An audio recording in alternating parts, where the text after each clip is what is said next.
Welcome back to another episode of Rock Boys Football. Brian Kelly, the LSU Tigers, absolutely ripping on the recruiting trail earlier today. Five-star defensive lineman Lamar Brown committing to LSU. Now, that is where most of the media attention is going to, and look, rightfully so.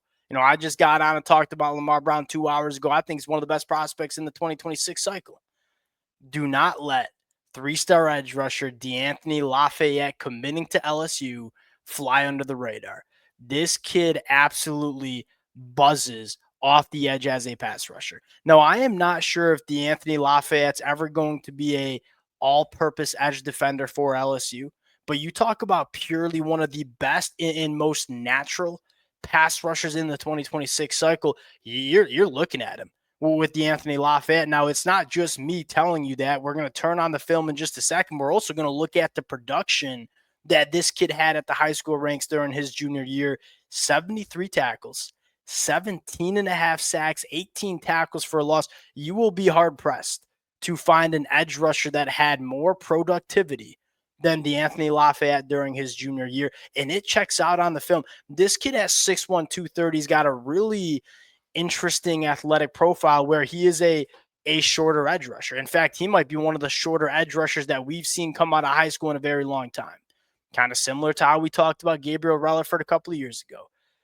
He self-reports 35-inch arms. Now, I'm not sure if he's that long in the arms, but it's very clear that this kid has some serious length in the arms. And what makes that really unique is that the only reason people give a damn about how tall these edge rushers are is a large part of it is, hey, do they have long arms? Can they keep tackles off of their frame? Look, DeAnthony Lafayette, he's got the length to be able to do that. But at the same time, he's 6'1", which allows him to play with some low pads, which allows him to get underneath tackles. It allows him to be physical at the point of attack. Really unique athletic profile for the position. I ain't comparing him to Aaron Donald, right? Two different kind of players. They're going to play two different positions. That was one of the things that made Aaron Donald so special. And not just being a freak athlete, but he was a shorter defensive lineman, but had a ton of length in the arms. DeAnthony Lafayette, a very similar conversation. He has the length desired to be a really effective edge rusher, but he's also a low center of gravity guy that can play with elite leverage, and that makes him a very, very unique pass rusher in the SEC. Look, this stuff matters. When you have the ability to have a defender that, hey, he might not play that often on first and second down, especially early in his collegiate career. But if you have a guy that can be an absolute weapon coming off the edge in the pass rush department, especially in those obvious pass rush situations, that matters. And I think DeAnthony Lafayette has a very good opportunity to be that kind of guy for LSU. LSU is investing heavily along the line of scrimmage at the high school ranks, and I'm a huge fan of it. Fired up to get into this one. Before we do, and as always, the LSU fans, appreciate you guys. It been a busy last couple of days for this program on the trail. Ton of support from you guys. We appreciate it. If y'all do enjoy the content, consider subscribing to the channel. Without further ado, let's get into it. And again, I would point to 17 and a half sacks, 18 tackles for a loss. You won't find many pass rushers who have been more productive at the high school ranks. And that's something that I'm starting to value a lot for these kids coming out of high school. Look, I get athletic profiles matter. Normally the guys who are the biggest, strongest, fastest are the best players in college. We got to care a little bit about what these guys are as football players too. DeAnthony Lafayette, he might not make your jaw drop when he walks into a room, but you look at the tape and you look at the production he's put out on Friday nights and say, well, gosh darn it. Like, this guy's a very good football player that has probably the best understanding across the country in terms of how to get after the quarterback. He is an absolute blast to watch on the film. I mean, you start firing this up. He is, number one, it's the first step. I mean, it is violent. Look at the bend we're talking about here. I mean, there's just not a lot of tackles that are going to be able to deal with the juice that this kid has coming off. You're going to see a nasty spin move right here. You talk about a deep bag of pass rush moves that this kid can go to. He has it all. I mean, there's a lot of kids that come from the high school ranks and you got to essentially teach them how to play football. Like that's not really the case with the guy like DeAnthony Lafayette. Here's you see the length, right? He's only 6'1". He is not a very tall guy, but you see tackles try to get hands on him. They can't because DeAnthony Lafayette's got just about as long of arms as any tackle that he's going to see at the SEC level.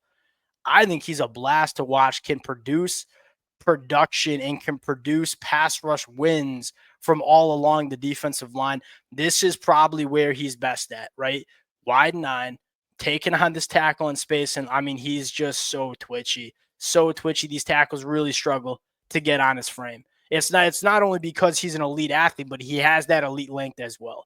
One of my favorite pass rushers in the 2026 cycle. LSU, in my opinion, finding a little bit of a diamond in the rough. And you look at the class in 2026. What do we notice here? Where is LSU pouring in, taking their resources? Now, we talked about this a little bit earlier today, so I'll keep it short.